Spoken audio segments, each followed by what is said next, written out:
পর না, প্রতিদিনই নয়, এই ধরুন মাসের 10 থেকে 21-22 তারিখ পর্যন্ত বাড়িওয়ালার সামনে পড়াটা এড়াতেই এই ভোর 5টা থেকে 12টা পর্যন্ত অফিস। বাবা বেশ রাগী ছিলেন। আমরা বাবাকে ভয়ে কিছু প্রশ্ন করতে পারতাম না। পারলে নিশ্চয়ই জিজ্ঞেস করতাম, বাবা তুমি রোজ অফিসের আগে ছুটির পরে সংসদ ভবনের পাম ট্রিগুলোর নিচে অন্ধকার স্যাঁতসেঁতে রাস্তায় বসে মাথা হেঁট করে কি ভাবো? কে তোমায় সকালের নাস্তা বানিয়ে দেয়? লাঞ্চ করো কি কখনো? বাড়ি ভাড়া দেবার তারিখ উত্তীর্ণ হলেই আমরা দুভাই গিয়ে দাঁড়াতাম বাড়িওয়ালার সামনে করুণ মুখ করে। উনি গলে যেতেন।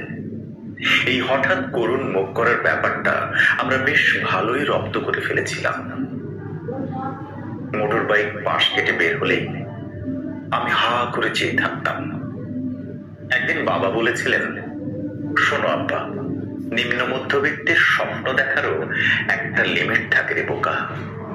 জবাবে বাবাকে সেদিন চমকে দিয়ে বলেছিলাম, বাবা জীবনের মৌলিক চাহিদাগুলির অপূরণের আক্ষেপ থেকে জন্ম নেয়া সুপ্ত বাসনাগুলি যদি হঠাৎই ঘুম ভেঙে লাফ দিয়ে জেগে উঠে হাত ধরাধরি করে হাঁটতে চায়, সেও কি নিম্ন মধ্যবিত্ত হিসেবে অন্যায় হবে, নাকি সে উচ্চবিত্ত হয়ে ওঠার ধৃষ্টতা?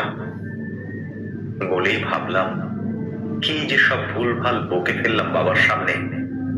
বেশি বলে ফেললাম না তো? আমি নিম্ন মধ্যবিত্ত পরিবারের ছেলে।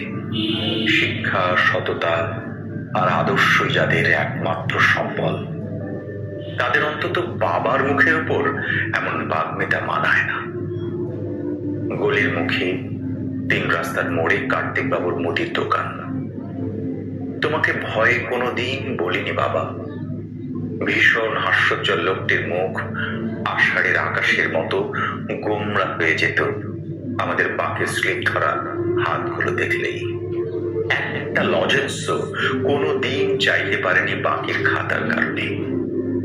বাকিতে মৌলিক চাহিদা মেটাতে মেটাতে শৈশব যে কোথায় ছুটে পালিয়েছিল তা টের পেতে পেতে তখন আমিও আরেক বাবা হয়ে উঠছি। চাল ময়দার ঠোঙাগুলোকে কেটে সেলাই করে খাতা বানাতাম। বছর শেষে আবার তাদের বিক্রি করে নতুন ক্লাসের সেকেন্ড হ্যান্ড বই কেনা। নতুন বই কেনার কথা তো শীতকালেও ভাবতে পারিনি। আমিষবিহীন পেঁপে ভাজি, আলুর ঝোল, বেগুন ভর্তা খেয়ে কত দিন রাত পার করেছি। অন্য কিছুর চড়া আছে আমাদের বাজারের ব্যাগ চলে যেত সে সময়।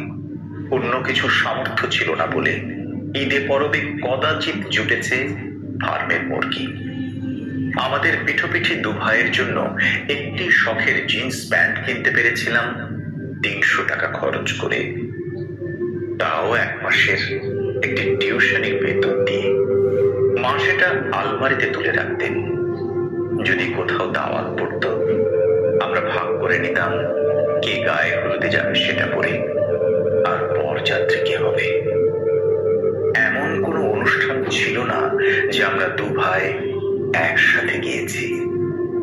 উপহার কেনার সামর্থ্য কোনোদিনই আমাদের ছিল না, তাই আমরা শুধু বরযাত্রী বা গায়ে হলুদেই যেতাম। আমি একজন নিম্ন মধ্যবিত্ত পরিবারের সন্তান, যাদের কোনো চাহিদা থাকতে নেই। আমাদের মা তবু খুব সুখী ছিলেন, কারণ ক্ষুধা লাগলেও আমরা ভাতের মার লবণ ছিটিয়ে খেতে পারতাম।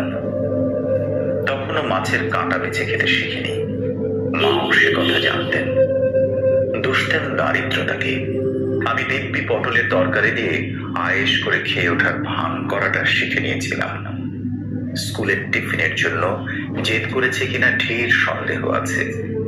স্কুলের মাইনে দেবার 7 তারিখ পার হলেই ঝন্টু স্যার দাঁড় করিয়ে রাখতেন 1 পিরিয়ড প্রতিদিন। জানলে বাবা যদি কষ্ট পায়, তাই বলা হয়নি সে কথা কোনোদিনই। প্রায় হাঁটু ছিলে দগদগে ক্ষত নিয়ে ফিরতাম ফুটবল খেলে। গভীর গভীর রাতে আমরা ঘুমিয়ে পড়লে বাবা এসে কেরোসিন লাগিয়ে দিতেন অ্যান্টিসেপ্টিক হিসেবে। ঝরঝর করে পানি পড়তো তখন তার চোখ বেয়ে। কেন বাবা, কেন ফেলতে? আমার হাঁটুর ক্ষত, এই যে রক্তাক্ত চামড়া ছেঁড়া, কেন যে তার চোখের পুকুরটাকে আন্দোলিত করে যেত, সে সময় বুঝতে পারেনি। অন্যদের দেয়া সেকেন্ড হ্যান্ড জামাতে নিজেদের মানিয়ে নিতে শিখেছিলাম। তবে আমাদের মাঝে ছিল পদ্ম পুকুরের মতো ভীষণ লজ্জা। কলেজে, ক্যাম্পাসে বা আত্মীয় স্বজনদের কাছে আমাদের অবস্থান ছিল সুদৃঢ় ও মর্যাদা সম্পন্ন। বাইরে থেকে দেখে বোঝার উপায় ছিল না আমাদের ভেতরের দৈন্যদশা। কারণ ছোটবেলা থেকেই আমাদের দুটো শিক্ষা দেয়া হয়। এক, আমরা নিম্ন মধ্যবিত্ত পরিবারের সন্তান, আর দুই, আমরা সম্ভ্রান্ত পরিবারকে ধারণ করি। আমাদের বুক, পেট, তলপেট, উদর, বৃহদান্ত্র, ক্ষুদ্রান্ত্র সব ক্ষুধার তাড়নায় ফেটে ছিন্ন ভিন্ন হয়ে গেলেও আমাদের মুখে সবসময় চাঁদের হাসি লেপ্টে থাকবে। আমাদের মুখে সব সময়